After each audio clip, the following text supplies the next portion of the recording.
आज से 500 साल पहले जब भारत रूढ़ियों, जात पात और बाहरी दिखावे में उलझा हुआ था, तब एक साधारण बुनकर ने सच बोलने का साहस किया। उसकी बोली थी सरल, उसकी बातें थी तीखी लेकिन प्रेम से भरी। वह संत कबीर थे। आज हम जानेंगे कबीर के जीवन के बारे में, उनके दोहों के बारे में और उनके उन संदेशों के बारे में जो आज भी उतना ही प्रासंगिक हैं जितना उस समय हुआ करते थे। वो आज भी जीवन के वो दर्शन देते हैं जिसको लोगों ने पढ़ के और सीख के जाने अपने जीवन के किस मुकाम तक पहुंचे।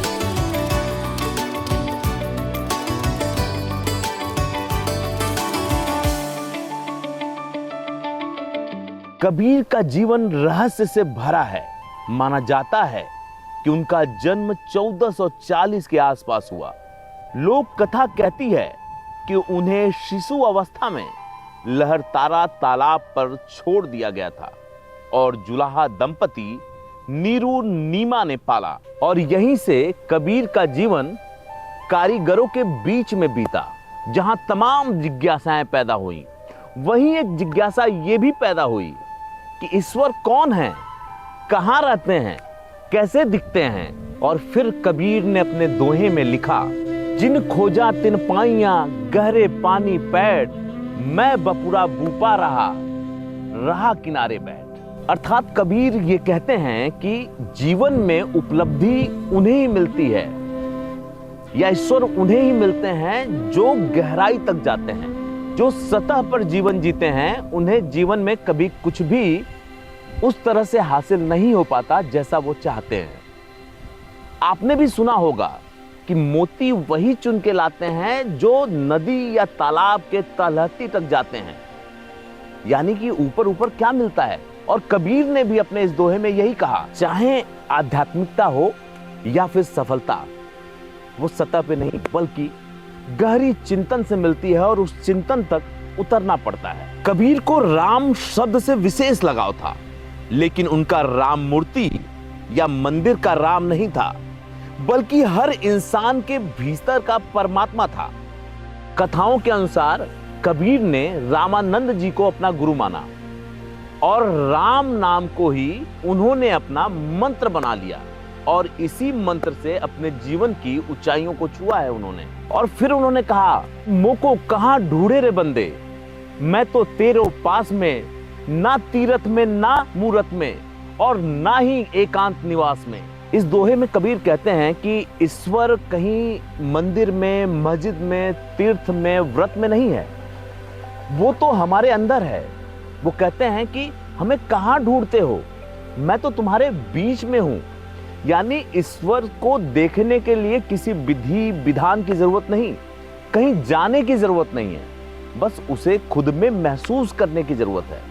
और अगर आप ऐसा करते हैं तो वो आपके आसपास ही नजर आएगा और ये संदेश आपको आपकी आत्मा की खोज की तरफ लेकर के जाता है। कबीर जुलाहा थे, करघा उनके जीवन का साधन भी था और दर्शन भी। उनका जीवन बहुत सादा था, कड़ी मेहनत, ईमानदारी और संतोष। वे कहते थे कि इंसान को उतना ही चाहिए जिससे वह और उसका परिवार भली बात जी सके। और कबीर सिर्फ ये कहते नहीं थे, बल्कि कबीर ने इसको लिखा भी। उन्होंने लिखा कि साईं इतना दीजिए जाको कुटुंब समाए, आप न भूखा रह सके और साध न भूखा जाए। इससे होता क्या है, जीवन में लोभ कम होता है और मुक्ति मिलती है। क्योंकि आपने सुना होगा और लोग कहते हैं कि जीवन में जितना कम सामान रहेगा सफर उतना ही आसान रहेगा। कबीर ने भी अपने आप के उस आध्यात्मिक सफर की यही बात की है और इससे कहीं न कहीं ना सिर्फ आत्म मुक्ति होती है बल्कि जीवन में संतुलन भी बनता है। यही वजह है कि कबीर चीजों पे चोट करते रहे। जब आप इस स्टोरी के लास्ट में पहुंचेंगे तो ना सिर्फ कबीर को जानेंगे बल्कि कबीर के दोहे और उनकी फिलॉसफी आपके जीवन के तमाम उलझनों को भी सुलझा देगी। कबीर निर्गुण भक्ति के सबसे बड़े कवि माने जाते हैं। उनके अनुसार ईश्वर का कोई आकार, रूप, जाति या धर्म नहीं है। वे कहते थे सत्य केवल अनुभव से मिलता है, ग्रंथों से नहीं। और यही वजह है कि कबीर ने फिर लिखा कि पोथी पढ़ पढ़ जग मुआ, पंडित भया न कोई, ढाई आकर प्रेम के पढ़े सो पंडित होई। कबीर ये कहते थे कि जो कर्मकांड है या जो इस तरह की पूजा पद्धति है उससे कोई ज्ञानी नहीं हुआ है, बल्कि जिसके जीवन में दया और करुणा है, सही मामले में पंडित भी वही है और ज्ञानी भी वही है, और यह समाज भी उसी से संतुलित रहता है।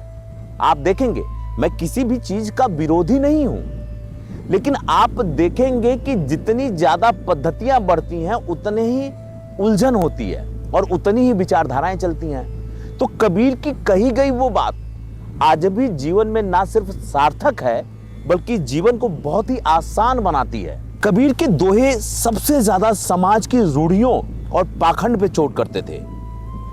वे मंदिर मस्जिद दोनों पर सवाल उठाते हैं। वे जाति पाति के बंधन को तोड़ना चाहते हैं, और इसीलिए तो वो कहे कि पाहन पूजे हरि मिले तो मैं पूजू पहाड़, ताके यह चाकी भली पीस खाए संसार। और कबीर ने इस पे भी चोट की।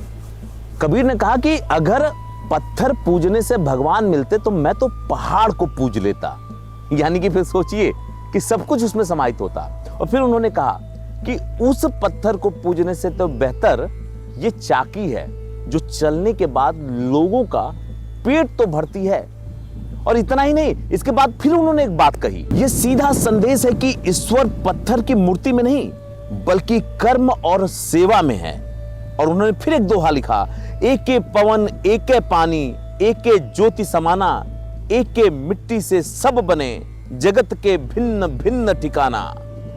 कबीर बताते हैं कि सबका निर्माण एक ही मिट्टी से हुआ है, फिर इंसान क्यों ऊंच नीच करता है।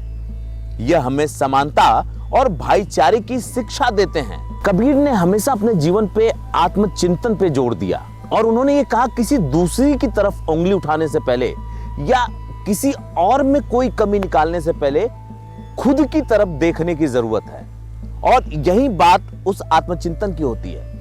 आप देखेंगे कि जब भी आत्मचिंतन होता है तो बहुत सी समस्याओं का समाधान तो वहीं आपको मिल जाता है। और कितनी जबरदस्त बात कबीर ने अपने दोहे के माध्यम से कही। उन्होंने कहा कि बुरा जो खोजन मैं चला, बुरा न मिलिया कोई, जो दिल खोजा आपना, मुझसे बुरा न कोई। और इस दोहे को सुन के तो आप समझ सकते हैं कि कबीर ने कितने स्पष्ट तरीके से कहा कि जब वो दुनिया भर में बुरा और बुराई खोजने मिले तो उनको कहीं बुराई नहीं मिली, लेकिन जब उन्होंने आत्मचिंतन किया और अपनी तरफ देखा तो सबसे ज्यादा बुराई उनके अंदर ही उनको देखने को मिली। ये हमें सिखाता है कि हमारा जो दर्शन है, हमारा जो देखने का तरीका है, या जो हमारी समस्याएं हैं, वो कैसे हमारे सोच की वजह से उत्पन्न होती हैं। क्योंकि सच में जो बुराई या जो सब कुछ का रिफ्लेक्शन बाहर आपको दिख रहा है, वो सबसे पहले तो आपके अंदर ही है।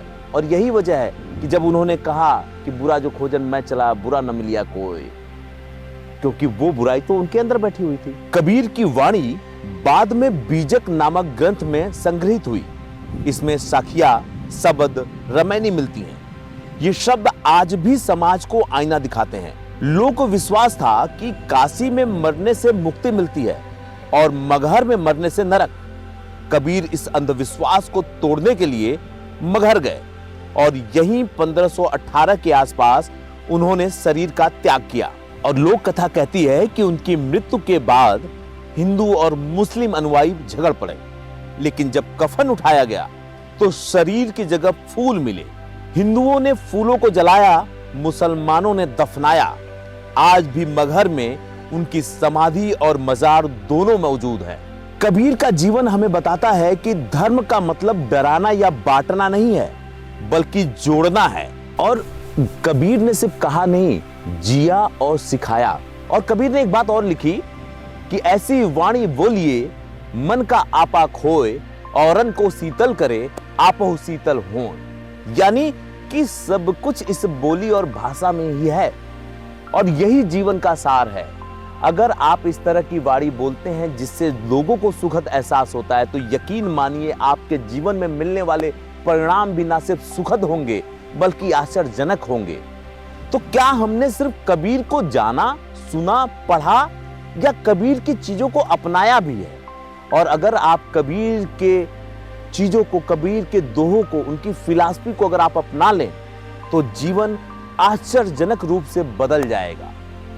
मैं संतों की सीरीज लेकर के आऊंगा जिसमें दादू दयाल होंगे, कबीर होंगे, रैदास होंगे और तमाम संत, लगभग 100 संतों को लेकर के आऊंगा। लेकिन उससे पहले आप लोगों की प्रतिक्रिया बड़ी जरूरी होगी, क्योंकि जब आपकी प्रतिक्रिया आती है, जब आपका फीडबैक आता है, तो हमारी कोशिश और दुगनी हो जाती है, क्योंकि हमारे टीम को मोटिवेशन मिलता है। तो मैं इंतजार करूंगा आपके कमेंट का कि क्या कहते हैं, आपको कैसा लगा जान करके, और किन संतों पे चाहते हैं। आप भी संतों के नाम लिखिए, मैं आपके लिए ये स्टोरी शूट करने को तैयार हूं। तो आज बस इतना ही। गंगा के किनारे से फिर मिलते हैं किसी रेत के मैदान से। और मैं कहूंगा कि कबीर को सिर्फ पढ़िए, सुनिए नहीं, उनको समझिए और जीवन में उतारिए, क्योंकि वो तो यही कहते हैं ईश्वर को ढूंढने वालों के लिए कि मोको कहां ढूंढे रे बंदे, मैं तो तेरे पास में, ना मंदिर में, ना मूरत में, ना एकांत निवास में।